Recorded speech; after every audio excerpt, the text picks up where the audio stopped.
सबसे पहले तो आप ये जानिए, आपको लगता है कौन सरकार आएगा कि हमको नौकरी दे देगा। तो सरकारी जो व्यवस्था है बिहार में, चपरासी से लेकर मुख्य सचिव तक, संविदा कर्मी इंक्लूडेड, सबकी संख्या जोड़िएगा तो बिहार में कुल जनसंख्या का 1.97% से कम लोग ही सरकारी नौकरी करते हैं। तो नौकरी रोजगार मिलेगा कैसे? रोजगार का सबसे बड़ा तरीका है पूंजी। बिहार में पूंजी नहीं है। क्यों नहीं है? क्योंकि यहां प्रति व्यक्ति आय है 35,000 रुपया सालाना। अगर 35,000 सालाना का मतलब हुआ कि ज्यादातर आदमी दिन में 100 रुपया भी नहीं कमाता है।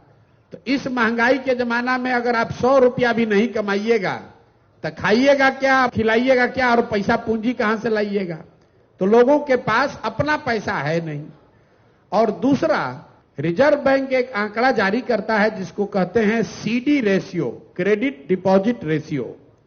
बैंक में आपने कितना पैसा रखा और बैंक ने उसके बदले आपको कितना पैसा लोन दिया, कर्ज दिया, व्यक्तिगत तौर पर नहीं, राज्य के स्तर पर। सरकार की जो व्यवस्था है देश में, उसमें बैंकों की यह जिम्मेवारी है कि अगर 100 रुपया लोग बैंक में रखें तो कम से कम 70 रुपया लोन लोगों को मिलना चाहिए, ताकि आप घर बना सकें, मोटरसाइकिल चला सकें, दुकान खोल सकें, कोई रोजी रोजगार, बिजनेस, व्यापार कर सकें। बिहार में ये रेशियो है 40%।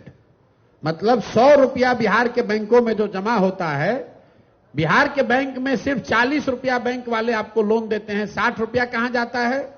वो बैंक इस पैसे को उन राज्यों में भेज रहे हैं जहां पर लोग बिजनेस व्यापार कर रहे हैं। गुजरात में, तमिलनाडु में, तेलंगाना में, आंध्र प्रदेश में। वहां सीडी रेशियो कितना है? 90, 95, 100। मतलब अगर तेलंगाना में, तमिलनाडु में वहां के लोगों ने 100 रुपया जमा किया तो बैंकों ने 90 रुपया, 100 रुपया वहां के समाज को दिया कि भाई तुम गाड़ी खरीदो, व्यापार करो, बिजनेस करो। इससे वहां के लोग रोजी रोजगार कर रहे हैं। अब मैं इसको आप एक आंकड़ा समझाऊंगा तो आपके दिमाग खुलेगा, दिमाग की आपकी बत्ती जलेगी कि इसका कितना बड़ा असर है। पिछले फाइनेंशियल ईयर में, वित्तीय वर्ष में, इसी गरीब बिहार में आपने, हमने, सबने मिलकर बिहार के बैंकों में पैसा जमा किया 4,21,000 करोड़ रुपया। अगर सीडी रेशियो मतलब 70% बैंक कर्ज देते तो बिहार के लोगों को कर्ज कितना मिलता? 2,80,000 करोड़ रुपया। लेकिन मिला कितना? 40% है तो मिला 1,61,000 करोड़। बाकी पैसा कहां गया? बाकी पैसा चला गया यहां से दूसरे राज्य में। लालू जी मुख्यमंत्री बने थे 1990 में। 1990 से लेकर पिछले साल तक 32 बरस में बिहार के बैंकों ने आपका, हमारा 26 लाख करोड़ रुपया ले जाकर दूसरे राज्यों में ट्रांसफर कर दिया। आपको लग रहा है कि यहां से लोग का पलायन हो रहा है। बिहार का जो पलायन का समस्या है, यह सिर्फ श्रम का, लोगों का पलायन नहीं है।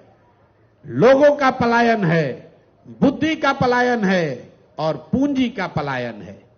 जो नौजवान है, जिसके पास पैसा, साधन, पढ़ाई नहीं है, वो मजदूरी करने के लिए बाहर जा रहा है। जो नौजवान पढ़ लिख गया, वो पढ़ाई करके बाहर नौकरी करने के लिए पलायन कर रहा है। और जो पैसा हम लोग के पास है वो भी दूसरे जगह जा रहा है। तो अगर रोजगार यहां चाहिए तो सबसे पहले यहां लोगों को पूंजी उपलब्ध होना चाहिए। आपकी क्षमता के अनुसार 50,000, 1 लाख, 2 लाख, 3 लाख, 5 लाख रुपया लोन मिलने लगे सहज तरीके से तो बिहार के घर घर में रोजगार होने लगेगा। नहीं तो सरकारी नौकरी के चक्कर में हम लोग दौड़ते दौड़ते मर जाएंगे। तो जन स्वराज का मंत्र बिहार में रोजगार लाने का मतलब ये नहीं है कि चीनी का फैक्ट्री खोल देंगे। चीनी का फैक्ट्री खोलिएगा तो कितना आदमी को रोजगार मिलेगा? फैक्ट्री लगना चाहिए। लेकिन यहां से बेरोजगारी पलायन अगर दूर करना है तो एक ही चीज चाहिए, 15 साल से कम उम्र के बच्चों को पढ़ाइए, 15 से 45 साल के युवाओं को पूंजी दीजिए और 45 साल से जो ऊपर है उसको पेंशन दीजिए ताकि उसको भीख न मांगना पड़े। तो सबसे पहले जरूरी है कि 15 साल से पहले के बच्चों को अच्छी से अच्छी शिक्षा दी जाए ताकि वो 15 बरस के बाद सरकार की व्यवस्था पर बोझ न बने। और जो बच्चा 15 साल से ऊपर हो गया, जो पढ़ाई का समय निकल गया, अभी दिल्ली में जाकर कारपेंटर है, बॉम्बे में जाकर इलेक्ट्रीशियन है, कहीं जाकर बाल काट रहा है, उसको ये चीज आता है, उसको सिर्फ पैसा पूंजी नहीं है कि वही चीज आकर वो बिहार में कर सके। तो बिहार के बच्चों को वो धंधा सिखाना चाहते हैं। अभी क्या है, बिहार के बच्चों को राजनीति सिखाया जा रहा है और धंधा गुजरात के लोगों से कराया जा रहा है।